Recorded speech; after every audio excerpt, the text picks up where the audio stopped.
Hello students. So আজকে আমরা Tripura chemical society আয়োজিত সায়েন্স অ্যাপটিটিউড টেস্ট ক্লাস 8-এর 2022-র যে কোশ্চেন পেপারটা সেটার আনসারগুলো নিয়ে ডিসকাস করব। So let's start. First question, which one is soft material?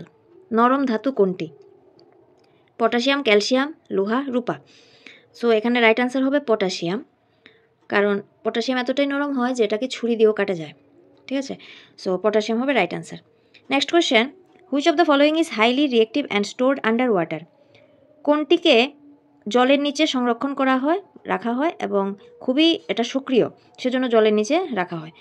এখানে রাইট আনসার হবে phosphorus, option B. Question number 3, which of the following is an abundant natural resources? নিচের অপশনগুলোর মধ্যে কোনটা অফুরন্ত প্রাকৃতিক সম্পদ? অ্যাবান্ডেন্ট ন্যাচারাল রিসোর্স মানে যেটা শেষ হবে না। তো এখানে রাইট আনসার হবে অপশন সি, সানলাইট বা সূর্যালোক। Next question, the first oil well was dug in? প্রথম তৈলকূপ খনন করা হয় কোথায়? So right option, option A, USA. Which one of the following is a clean fuel? নির্মল জ্বালানি কোনটি? তো নির্মল জ্বালানি হচ্ছে সিএনজি, অপশন ডি। এটার দ্বারা দূষণ কম হয়, সেজন্য নির্মল জ্বালানি বলেছে। Next, a liquid when ক্যাপড in a container excerpt pressure? একটা লিকুইডকে যখন, তরলকে যখন একটা কন্টেইনার, একটা পাত্রে রাখা হয় তখন সেটা চাপ প্রয়োগ করে কোন দিকে? তো আমরা যদি সাপোজ একটা গ্লাসে যদি জল নিই, তাহলে জল তার চাপটা কোথায় দেবে? গ্লাসের তলদেশে, নিচের দিকে দেবে। তাহলে এখানে রাইট অপশন হবে কেবল নিচের দিকে, only in downwards, option A. Next, A rough surface is always, একটা অমসৃণ তল হয় সর্বদা কীরকম?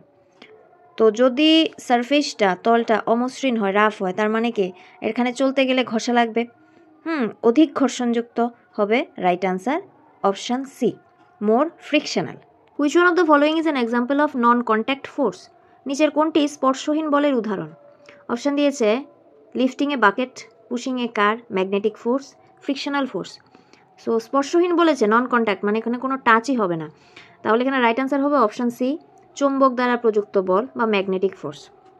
ফোর্সটা ম্যাগনেট অ্যাপ্লাই করছে, তো এখানে কোনো টাচ করতে হয় না কিছু। Next question, maximum velocity of sound is in? শব্দের গতিবেগ সর্বাধিক বেশি কোন মাধ্যমে? Gas, liquid, solid, all of this. তো এখানে রাইট আনসার হবে কঠিন বা সলিড, অপশন সি। কেন? তার কারণ হচ্ছে কঠিনে যে আমাদের মলিকিউলগুলি আছে, অণুগুলো আছে, সেগুলা খুব ঘন সন্নিবিষ্টভাবে থাকে, ক্লোজলি থাকে, সেজন্য শব্দ তাড়াতাড়ি পাস হয় compare to liquid and gas. Next question, pitch of sound does not depend on? শব্দের তীক্ষ্ণতা নির্ভর করে না কার উপর? এখানে রাইট আনসার হবে option B, sound energy received by ear. কান দ্বারা প্রাপ্ত শব্দ শক্তির পরিমাণের উপর শব্দের তীক্ষ্ণতা নির্ভর করে না। আমরা কানে কি পরিমাণ শব্দ শক্তি মানে ঢুকছে আমাদের কানে, শুনতে পাচ্ছি, সেটার উপর কিন্তু তীক্ষ্ণতা নির্ভর করে না। তীক্ষ্ণতা কার কার উপর নির্ভর করছে? শব্দের কম্পাঙ্কের উপর নির্ভর করে। যত কম্পাঙ্ক বেশি হবে তার তীক্ষ্ণতা বেশি হবে। পর্যায়কালের উপর নির্ভর করে। ঠিক আছে, তো এখানে রাইট আনসার হবে option B. Next, to make shining electroplating of which metal is used? চকচকে বানানোর জন্য কোন ধাতুর প্রলেপ দেওয়া হয়? তো এখানে রাইট আনসার হবে অপশান ডি, অ্যালুমিনিয়াম। অ্যালুমিনিয়ামটা সস্তাও আছে বাকিগুলোর থেকে, সেজন্য, আর চকচকেও আছে, সেজন্য এটাকে ইলেকট্রোপ্ল্যাটিংয়ে ইউজ করা হয়। Next question, electroscope is used when a object is? Electroscope ব্যবহার করা হয় যখন কোনো বস্তু, রাইট আনসার হবে এ, চার্জড হয় বা আহিত অবস্থায় থাকে, তখনই আমরা ইলেকট্রোস্কোপ ব্যবহার করি। Next, image of an object is formed in which part of the human eye? মানব চক্ষুর ক্ষেত্রে কোনো বস্তুর প্রতিবিম্ব তৈরি হয় কোথায়? চোখের কোথায় তৈরি হয় প্রতিবিম্ব? তো এখানে রাইট আনসার হবে retina, option B. Next question, M1 and M2 mirrors are at right angle. A ray incidented at 25 degree on M1. What would be the reflected angle of this ray from M2? বাংলাতে বললে M1 এবং M2 দুটি দর্পণ পরস্পরের সঙ্গে সমকোণে আনত আছে। একটি আলোক রশ্মি 25 degree আপতন কোণে M1 দর্পণে আপতিত হয়েছে। M2 দর্পণ থেকে নির্গত রশ্মির ক্ষেত্রে প্রতিফলন কোণ কত হবে? তো প্রশ্নটা অ্যাকচুয়ালি পড়তে অনেক বড় লাগলেও আমরা প্রথমে ছবি আঁকবো, তাহলে এটা ইজি হয়ে যাবে বুঝতে। এখানে আমরা ছবিটা আঁকলাম। M1 আর M2 দুইটা মিরর একে অপরের উপর সমকোণে আছে, ঠিক আছে। M1 এর সাথে M2টা 90 ডিগ্রি অ্যাঙ্গেল করে লাগানো। তারপর বলেছে একটা রশ্মি M1 এর উপর পড়লো কত ডিগ্রি অ্যাঙ্গেল করে, 25 ডিগ্রি অ্যাঙ্গেল, ঠিক আছে। এটা আপতন কোণ বা ইনসিডেন্ট অ্যাঙ্গেল। আচ্ছা, তাহলে আমরা জানি আমাদের যে রিফ্লেকশনের যে রুলটা আছে, আলোর প্রতিফলনের সূত্র, আপতন কোণ আর প্রতিফলন কোণ কী হবে, সমান হয়। তাহলে এই রশ্মিটা এখানে পড়লো, এভাবে বের হলো, তাহলে এটা যদি 25 হয়, এটাও কত হবে, 25 হবে, ঠিক আছে। আচ্ছা, এবার দেখো এটা এখান থেকে এভাবে পড়লো, পড়ে বের হলো, বের হয়ে সেটা আবার কার উপর এসে পড়েছে, M2 এর উপর এসে পড়েছে কিন্তু। আচ্ছা, আমাকে বের করতে বলেছে M2 এর উপর যখন আপতিত হলো প্রতিফলনের সময় তার কত ডিগ্রি কোণ ছিল, আমাকে এটা বের করতে হবে।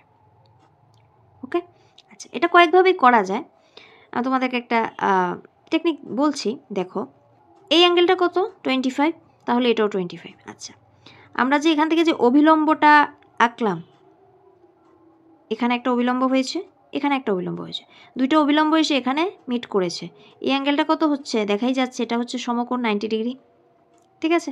আচ্ছা, তাহলে এবার দেখো এটা 25, এটা 90, তাহলে এটা একটা ত্রিভুজের মতো হয়েছে, ত্রিভুজের টোটাল কত 180 ডিগ্রি হয়, দুইটা কোণ আছে, তাহলে এই কোণটা কত হবে, 180 থেকে আমরা বিয়োগ করে দিতে পারি এই দুইটাকে, 25 প্লাস 90 ডিগ্রি করলে কত হয়, 65 ডিগ্রি, ঠিক আছে। তাহলে আমাদের এই অ্যাঙ্গেলটার মান আসছে 65 ডিগ্রি। তাহলে এবার M2 এর ক্ষেত্রে আমরা দেখতে পারি এটা হচ্ছে আপতিত রশ্মি, 65 ডিগ্রি কোণ করেছে, তাহলে প্রতিফলিত রশ্মিও কত ডিগ্রি কোণ করবে, 65 ডিগ্রি করবে। তাহলে আমাকে এটাই তো বের করতে বলেছিল, 65। তাহলে এখানে রাইট আনসার হবে অপশান সি, 65 ডিগ্রি সেলসিয়াস। আশা করি বোঝা গেছে। Next question, brightest planet on night sky is, রাতের আকাশে সবচেয়ে উজ্জ্বল গ্রহ কোনটি, তো এখানে রাইট আনসার হবে বুধ বা Venus, option A. Next, which one of the following is not a rabi crop, নিচের কোনটি রবি শস্য নয়। তো আমরা জানি যে রবি শস্যটা কোন সময় লাগানো হয়, নভেম্বর ডিসেম্বর মাসে, আর কোন সময়টা তোলা হয় এই এপ্রিল মে জুন এরকম টাইমে। তাহলে এখানে রবি শস্য নয় বলেছে, মানে কি খারিফ শস্য হবে, তাহলে এখানে খারিফ শস্য হচ্ছে আখ বা সুগারকেন, তো এখানে এটা হবে রাইট আনসার। আর বাকি যেগুলো দিয়েছে সরিষা, গম, মটর, মাস্টার্ড, হুইট, পিস, এগুলা কিন্তু রবি ক্রপ, তো এটা মনে রাখবে। Next, which one of the following is এ উইডিসাইড, নিচের কোনটি আগাছানাশক। যে অপশানগুলো দিয়েছে তার মধ্যে দেখো গোবর কিন্তু আগাছানাশক হিসেবে ব্যবহার হয় না, কাউডাং এটা সার হিসেবে ব্যবহার হয়, সো এটা হবে না। ইউরিয়া এটাও সার হিসেবে ব্যবহার হয়। NPK নাইট্রোজেন, ফসফরাস, পটাশিয়াম, এটাও সার হিসেবে ব্যবহার হয়, তাহলে তিনটাই হবে না, বাকি রইল কে 4D, তো এটা হবে রাইট আনসার। নেক্সট, দুধ থেকে দই তৈরিতে কোন অণুবীক্ষণিক জীবাণু ব্যবহৃত হয়, which of the following microbes is used to prepare card from milk, এখানে রাইট আনসার হচ্ছে ব্যাকটেরিয়া। আর আরেকটু স্পেসিফিক্যালি বললে কোন ব্যাকটেরিয়া বললে ল্যাক্টোবেসিলাস ব্যাকটেরিয়া ব্যবহৃত হয়। The medium of dengue spreading, dengue রোগ সংক্রমণের মাধ্যম হলো, right answer option D, career বা বাহক। হু ডিসকভার্ড ফার্মেন্টেশন, সন্ধান পদ্ধতি কে আবিষ্কার করেন, answer Luis পাস্তুর। Which of the following is A thermoplastic, নিচের কোনটি থার্মোপ্লাস্টিকের উদাহরণ, এটা হবে PVC বা পলিভিনাইল ক্লোরাইড। ফনা মিন্স, ফনা নির্দেশ করে কি, এটা হচ্ছে অপশান বি, প্রাণী বা অ্যানিম্যালস। ফ্লোরা অ্যান্ড ফনা তোমরা নাম শুনে থাকবে, তো ফ্লোরা হচ্ছে উদ্ভিদ, ফনা হচ্ছে প্রাণী। What is the area of Sepahijala sanctuary, Sepahijala অভয়ারণ্যের আয়তন কত, রাইট আনসার অপশান বি, 18.53 বর্গ kilometre. Which of the following is present in plant cell but not in animal cell, কোন অঙ্গাণুটি উদ্ভিদ কোষে পাওয়া যায় কিন্তু প্রাণী কোষে পাওয়া যায় না, রাইট আনসার হচ্ছে chloroplast. Which of the following is a large cell, কোনটি সবচেয়ে বড় কোষ, এটা হচ্ছে অস্ট্রিচ এগ বা উটপাখির ডিম। In which of the following binary fission is found, নিম্নোক্ত কোন প্রাণীতে দ্বিবিভাজন দেখা যায়, right answer amoeba, option C. The cell which is formed after fertilisation is called, নিষেকের পরে যে কোষটি গঠিত হয় তাকে বলে zygote. Option C. Puberty is considered, বয়ঃসন্ধিকাল বিবেচনা করা হয় 11 থেকে 19 বছরকে। What is the number of chromosome in human cell? মানবদেহে ক্রোমোজোমের সংখ্যা কত? আনসার হচ্ছে 46। বা অনেক সময় পেয়ার দিয়েও প্রশ্নটা করে যে কত জোড়া আছে, তখন হবে 23 জোড়া, 23 পেয়ার্স। আর যদি নাম্বার বলে 46। Who discovered penicillin? পেনিসিলিন কে আবিষ্কার করেন? Option B, Alexander Fleming. এবার আসছি গ্রুপ বি এর প্রশ্ন, যেগুলো 2 মার্কসের। আচ্ছা, প্রথম প্রশ্ন, a simple pendulum completes 20 cycles in 40 seconds. What is the value of its time period and frequency? একটি সরল দোলক 40 সেকেন্ডে 20টি দোলন সম্পূর্ণ করে, দোলকের পর্যায়কাল এবং কম্পাঙ্ক কত হবে?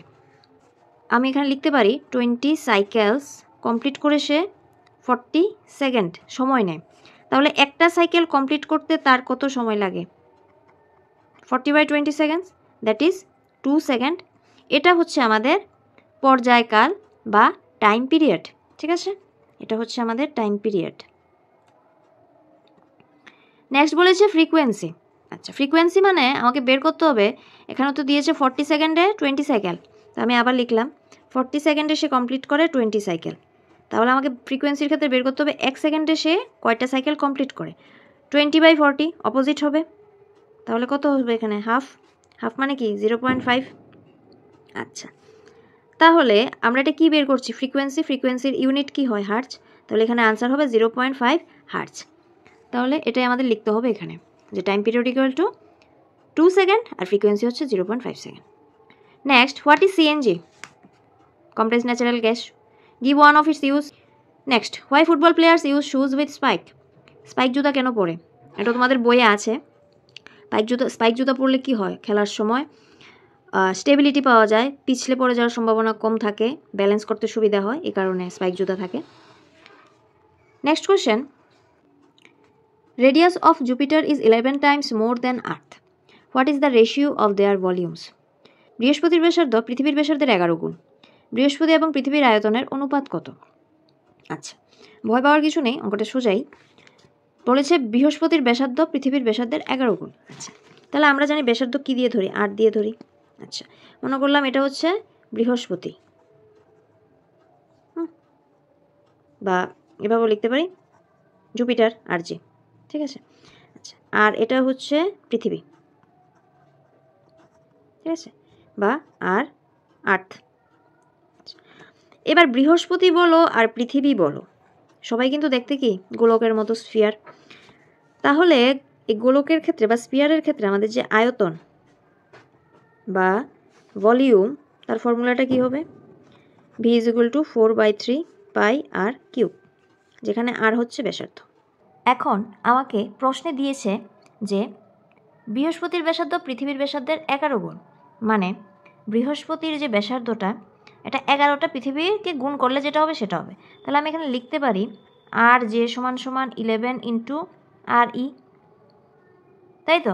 বৃহস্পতির ব্যাসার্ধটা পৃথিবীর ব্যাসার্ধের 11 গুণ। আচ্ছা, এবার যদি আমি বৃহস্পতি আর পৃথিবীর জন্য আয়তনের সূত্রটা লিখি, কীরকম হবে?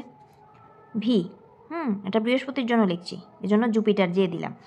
4/3 পাই আর জে কিউব।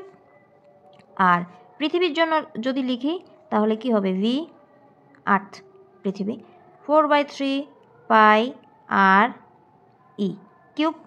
ঠিক আছে, আমাকে বলেছে রেশিও অফ দেয়ার ভলিউমস, তাহলে আমি কি করব? V J by V E করবো। ঠিক আছে, অনুপাত বের করতে হলে তো ভাগ এভাবে করতে হবে।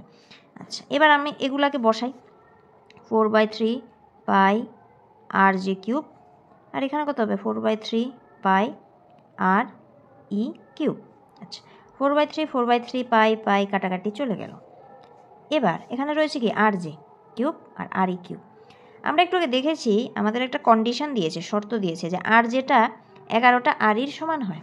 তাহলে আমি আর জের জায়গায় 11 ইন্টু আর ই বসাতে পারি, 11 ইন্টু আর ই হোল কিউব, আর এখানে কত? আর ই কিউব। আচ্ছা, তাহলে এখানের মধ্যে দেখো আরেকটু যদি লিখি, 11 হোল কিউব ইন্টু আর ই কিউব, নিচে কত আর ই কিউব। আর ই কিউব কাটাকাটি চলে গেল।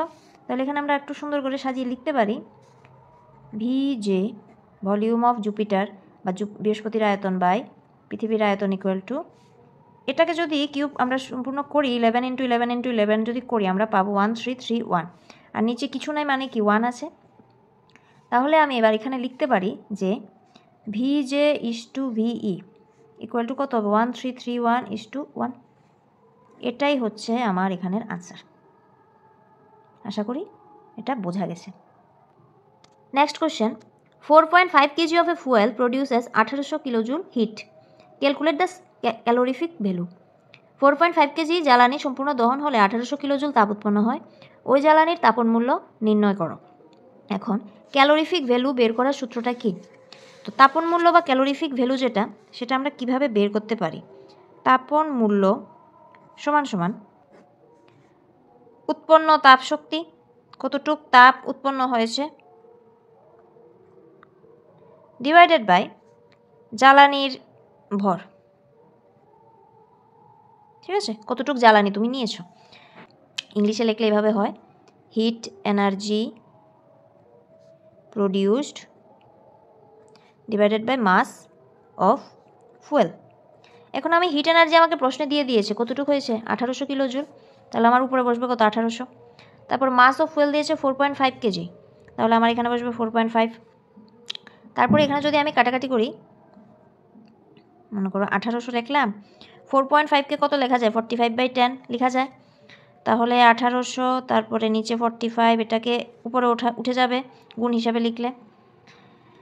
এবার আমি একটু কাটাকাটি করা যায়, 5 দিয়ে কাটলে 9, 5 দিয়ে কাটলে 2, 9 দিয়ে কাটলে কত হবে 200, তাহলে এখানে কত আসে 400, তাহলে কিলোজুল পার কেজি। এটাই হবে আমার এখানে আনসার। নেক্সট প্রশ্ন দিয়েছে হোয়াট ইজ ভার্মি কম্পোস্টিং। তো ভার্মি কম্পোস্টিংটা অ্যাকচুয়ালি কেঁচো দিয়ে যে জৈব যৌগ, পচনশীল জৈব যৌগগুলোকে ভেঙে সারে রূপান্তরিত করা হয়, প্রসেসটাকে বলে। তোমাদের বইয়ে আছে, এটা পড়ে নিও। নেক্সট হচ্ছে why is it necessary to take nutritious food during puberty. বয়ঃসন্ধিকালে সুষম খাদ্য গ্রহণ করা জরুরি কেন? কারণ এই সময় গ্রোথ ডেভেলপমেন্ট খুব বেশি পরিমাণে হয়, তো শরীরের প্রয়োজনেই নিউট্রিশিয়াস ফুড আমাদের গ্রহণ করতে হবে। এটা বইয়ে আছে, তোমরা এটা দেখে নেবে। Next question, write two differences between plant cell and animal cell. উদ্ভিদ কোষ আর প্রাণী কোষের মধ্যে দুইটা পার্থক্য। তো একটু আগে একটা পার্থক্য আমরা পড়েছি যে উদ্ভিদ কোষে ক্লোরোপ্লাস্ট থাকে, প্রাণী কোষে থাকে না। আবার উদ্ভিদ কোষে একটা সেল ওয়াল থাকে, কোষপ্রাচীর থাকে যেটা সেলুলোজ দিয়ে বানানো, প্রাণী কোষে এরকম কিছু থাকে না। তো এভাবে দুইটা পার্থক্য তোমরা দিতে পারো। নেক্সট হচ্ছে তাজমহলের অপরূপ সৌন্দর্য হারিয়ে যাওয়ার সম্ভাব্য দুটো কারণ। Right two reasons of decreasing the beauty of Taj Mahal. এটা কেন হয়? প্রথম কারণ অ্যাসিড রেইন। অ্যাসিড সে মার্বেল পাথরের সাথে বিক্রিয়া করে তার যে শাইনি নেচারটা ওটা নষ্ট করে দেয়। 2 নাম্বার দেওয়া যায় চারিদিকে তাজমহলের চারিদিকে বিভিন্ন কলকারখানা আছে, বিভিন্ন ধরনের gas, sulphur dioxide, nitrogen dioxide, ওগুলা রিয়াকশান করছে, রিয়াকশান করেও এর জলুস যে অপরূপ সৌন্দর্য সেটা নষ্ট করে দিচ্ছে। তো এভাবে দুটো কারণ লিখতে পারবে। Next, explain why the walls of a dam are thicker near the bottom than the top. কোনো জলাধারের বাঁধের দেওয়ালের নিচের অংশটি ওপরের অংশের তুলনায় মোটা হয় কেন? তো যখনই কোনো বাঁধ দেওয়া হয় তোমরা দেখবে যে নিচের পাটটা এরকম মোটা থাকে, উপরের দিকটা চিকন থাকে। তার কারণ হচ্ছে নিচের দিকে জলের প্রেশার বেশি থাকে, জলের চাপ বেশি থাকে। তো নিচের পাটটা যদি চিকন হয় তাহলে কিন্তু বাঁধটা নড়ে যাওয়ার সম্ভাবনা থাকে বা ভেঙে যাওয়ার সম্ভাবনা থাকে। এজন্য নিচের অংশটা মোটা করা হয় উপরের থেকে। তো thank you for watching the full video. আশা করি এই প্রশ্ন উত্তরগুলো তোমাদের ক্লিয়ার হয়েছে।